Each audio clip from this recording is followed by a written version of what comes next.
नमस्कार, स्वागत है भक्ति टॉप 20 में और मैं हूं आपके साथ अनमोल कुमार। आइए आगे बढ़ते हैं और आपको बताते हैं धर्म और आध्यात्म जगत से जुड़ी हुई आज की 20 बड़ी गतिविधियां।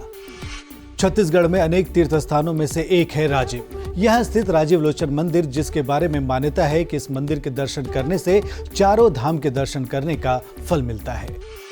शिव की नगरी ओंकारेश्वर में शिवरात्रि पर्व धूमधाम से मनाया जाएगा। कोरोना के सभी प्रतिबंध समाप्त होने के बाद इस साल भव्यता से परंपरानुसार शिवरात्रि मनाई जाएगी। इस दिन दर्शनार्थियों के लिए 24 घंटे ज्योतिर्लिंग मंदिर के द्वार खुले रहेंगे। होली का त्योहार 4 मार्च को फुलेरा दूज से शुरू हो जाता है। ऐसा कहा जाता है कि मथुरा और वृंदावन में भगवान श्री कृष्ण राधा रानी के साथ फुलेरा दूज पर फूलों से होली खेलते हैं। इस दिन राधा रानी और श्री कृष्ण मंदिर में इस उत्सव का बेहद खूबसूरत नजारा देखा जा सकता है। बिहार में मंदिर के पुजारियों के द्वारा जमीन के गलत उपयोग को रोकने के लिए सरकार की तरफ से कदम उठाने की तैयारी की जा रही है। अब पुजारी की जगह देवी देवता मंदिर की जमीन के मालिक होंगे और पुजारी उस पर अपना मालिकाना हक जताकर उसे बेच नहीं पाएंगे। देवभूमि उत्तराखंड में कुछ मंदिर ऐसे भी हैं जो अपने स्थापत्य कला की वजह से काफी प्रचलित हैं। पिथौरागढ़ के गांव में हथिया मंदिर भी एक ऐसा ही मंदिर है। पहाड़ी भाषा में एक हथिया का मतलब एक हाथ होता है। ऐसा कहा जाता है कि इस मंदिर को एक हाथ वाले कारीगर ने चट्टान काटकर एक रात में ही तैयार किया था, लेकिन इस मंदिर में पूजा अर्चना नहीं होती है। भारतमाला प्रोजेक्ट के तहत जल्द ही यमुनोत्री में रोपवे निर्माण का कार्य किया जाएगा। इस रोपवे के बन जाने के बाद एक तरफ जहां मंदिर तक पहुंचने के लिए श्रद्धालुओं को पैदल नहीं चलना पड़ेगा, वहीं स्थानीय लोगों को रोजगार भी मिलेगा।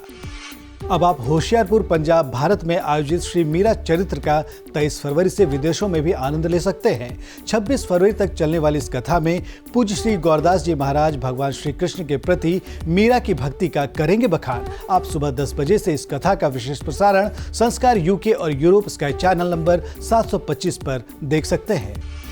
मध्य प्रदेश के खरगोन में राजपुरा के समीप संगमरमर से इस्कॉन मंदिर का निर्माण किया गया है। इस मंदिर में प्रतिमाओं की प्राण प्रतिष्ठा की जा चुकी है। करीब 5.5 एकड़ में बने इस मंदिर को धर्म और आध्यात्म के साथ पर्यटन की दृष्टि से भी आकर्षक बनाया गया है। दक्षिण भारत के तीर्थस्थलों की यात्रा कराने वाली आस्था सर्किट स्पेशल टूरिस्ट ट्रेन 2 मार्च को चलेगी। यह ट्रेन बिहार के जयनगर से प्रस्थान करेगी। आपको बता दें कि ये यात्रा 13 रात और 14 दिनों की होगी। अगर आप दिल्ली में नए हैं और यहाँ के धार्मिक और पर्यटन स्थलों की सैर करना चाहते हैं तो अब आपको भटकना नहीं पड़ेगा। आपको पर्यटन स्थलों की जानकारी देखो मेरी दिल्ली ऐप के जरिए मिलेगी। इस ऐप पर सभी तरह की जानकारी और टिकट बुकिंग की सुविधा भी उपलब्ध होगी। हरियाणा सरकार पिहोवा सरस्वती तीर्थ को विश्व स्तरीय पर्यटन स्थल बनाने की तैयारी कर रही है। इसी के तहत तीर्थ का सौंदर्यीकरण किया जाएगा। सरस्वती तीर्थ स्थल पर देश विदेश से आने वाले श्रद्धालुओं के लिए हर प्रकार की सुविधाओं को ध्यान में रखकर ही विकास कार्य किए जाएंगे। बिहार के धार्मिक पर्यटन स्थलों के दर्शन के लिए आने वाले विदेशी पर्यटकों की संख्या में लगातार बढ़ोतरी हो रही है। प्रदेश के पर्यटन विभाग के अनुसार बोधगया, राजगीर और वैशाली घूमने के लिए सबसे ज्यादा पर्यटक आए। कोरोना के कम होते मामलों को देखते हुए झारखंड के देवघर में इस बार राज्य के श्रावणी मेले का भव्य आयोजन किया जाएगा। इसको लेकर अभी से तैयारियां शुरू कर दी गई हैं। मध्य प्रदेश के नर्मदांचल में 3 बड़े मेले संत शिरोमणि रामजी बाबा, पचमढ़ी महादेव और तिलक सेंदूर में लग रहे हैं। पचमढ़ी में महादेव मेला 22 फरवरी से 2 मार्च तक लगेगा। इसके बाद महाशिवरात्रि पर तिलक सेंदूर मेला आयोजित होगा। इन मेलों की अपनी अलग परंपराएं हैं। मध्य प्रदेश में सप्ताह भर चलने वाला खजुराहो नृत्य महोत्सव 26 फरवरी तक आयोजित किया जाएगा। यह भारत की आजादी की 75वीं वर्षगांठ पर मनाए जा रहे अमृत महोत्सव पहल का हिस्सा है। इस महोत्सव में देश और दुनिया के जाने माने कलाकार अपनी प्रस्तुति देंगे। आपको बता दें कि इस महोत्सव की शुरुआत 20 फरवरी से हो चुकी है। 27 फरवरी से जोधपुर राजस्थान में आरंभ होगी श्री राम कथा। 7 मार्च तक चलने वाली कथा में पूज्य संत श्री मुरलीधर जी महाराज लोगों को प्रभु भक्ति के मार्ग पर चलने की देंगे प्रेरणा। आप सुबह 9:30 बजे से संस्कार टीवी पर कथा का सीधा प्रसारण देख सकते हैं। महाशिवरात्रि से पहले उज्जैन के महाकाल मंदिर प्रबंध समिति ने शिव भक्तों को बड़ा तोहफा दिया है। मंदिर में एक बार फिर से भस्म आरती को शुरू कर दिया गया है। कोरोना के कम होते प्रभाव को देखते हुए आम श्रद्धालुओं को आरती में प्रवेश की इजाजत दे दी गई है। इंडोनेशिया की सरकार ने वहां रहने वाले हिंदुओं और बौद्धों की धार्मिक पहचान को बनाए रखने के लिए प्रम्बानन मंदिर और बोरोबुदुर मंदिर में धार्मिक अनुष्ठानों की इजाजत दे दी है।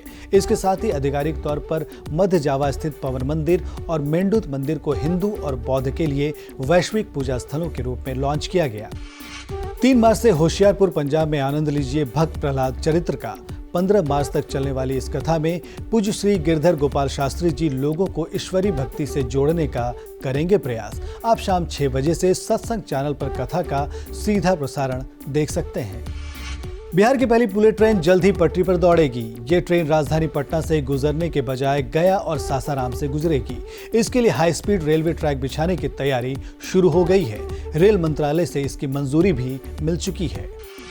तो ये थी धर्म और आध्यात्म से जुड़ी गतिविधियां। लेटेस्ट अपडेट को जानने के लिए आप हमें फेसबुक पर लाइक कर सकते हैं, ट्विटर पर फॉलो कर सकते हैं और यूट्यूब पर सब्सक्राइब कर सकते हैं। इसके साथ साथ अगर आपके आसपास कोई धार्मिक गतिविधि या कोई कार्यक्रम हो रहा है तो आप इसकी जानकारी हमें info@sanskargroup.in पर दे सकते हैं। उन खबरों को हम दिखाएंगे भक्ति टॉप 20 में। फिलहाल इतना ही। नमस्कार।